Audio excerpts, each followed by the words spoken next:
let's check on the cloud cover along the path of totality. Seeing plenty of clouds in the visible satellite imagery across Texas, and actually we're going to see some increasing amounts of rain there, so very difficult to see. If you have friends in Arkansas, if you have friends in Missouri, if you have friends across western Indiana, Illinois, northern Ohio, pretty good viewing weather. We do have some pretty thick cloud cover, though, that is going to move across northern Pennsylvania into southern parts of New York, so it'll be very difficult to see the eclipse once we get to between 2 and 4 o'clock, but those clouds thin out across northern New England, so that's good news for those in Maine. Now, we do have lightning east of the path, so not expecting any severe weather along the path of totality. Now let's check the forecast for our region.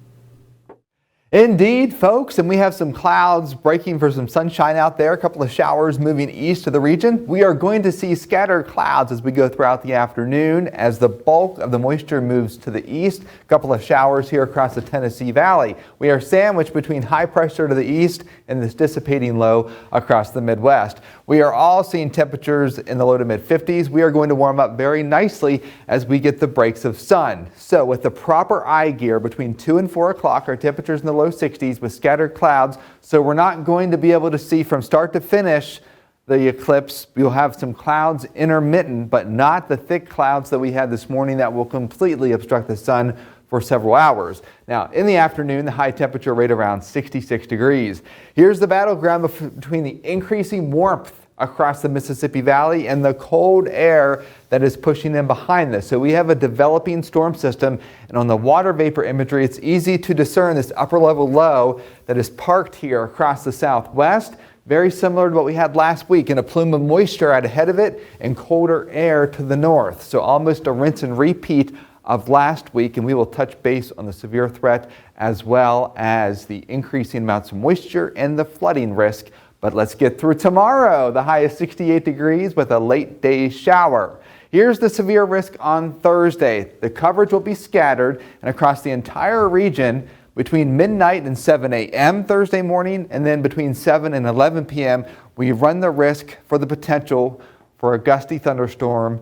And with the warm front moving through early on Thursday morning with a little bit of rotation in the atmosphere, it could potentially spin up a tornado. And we have a flooding risk Thursday into Friday. The Weather Service will likely hoist flood watches across the region. We are expecting 1.5 to 2 inches of rain. So those are the threats. Behind the storm system, we'll see 1 inch of snow above 3,000 feet, eastern Fayette, eastern Raleigh, 3 inches of snow towards western parts of Pocahontas County. Here's how it all plays out. The first batch of rain tomorrow afternoon and tomorrow evening. Second batch Wednesday, but then the warm front starts to move through Wednesday night, Thursday morning. That's when we have the potential for a couple of those big storms during the overnight period. And then the front itself pushes through late Thursday. That's when we could have a couple of more storms and at least gusty showers with it. It will make the air much cooler behind it. And that's what we are talking about for Friday into Saturday. And then behind that storm system, a couple of more opportunities for showers, but no severe weather. If you suffer from arthritis, you're going to notice a big drop in the pressure this week. You will really start to feel it Wednesday morning. It'll bottom out, the pressure that is, Thursday afternoon, and then start to rise. So 7-day forecast, not too bad today. We're talking about the high of 68 degrees. Then Tuesday, 68 with a late day shower. Late day thunderstorm Wednesday. Be weather aware early Thursday for the potential for severe weather. Look at that. Late Thursday, another threat for storms. Breezy with falling temperatures on Friday.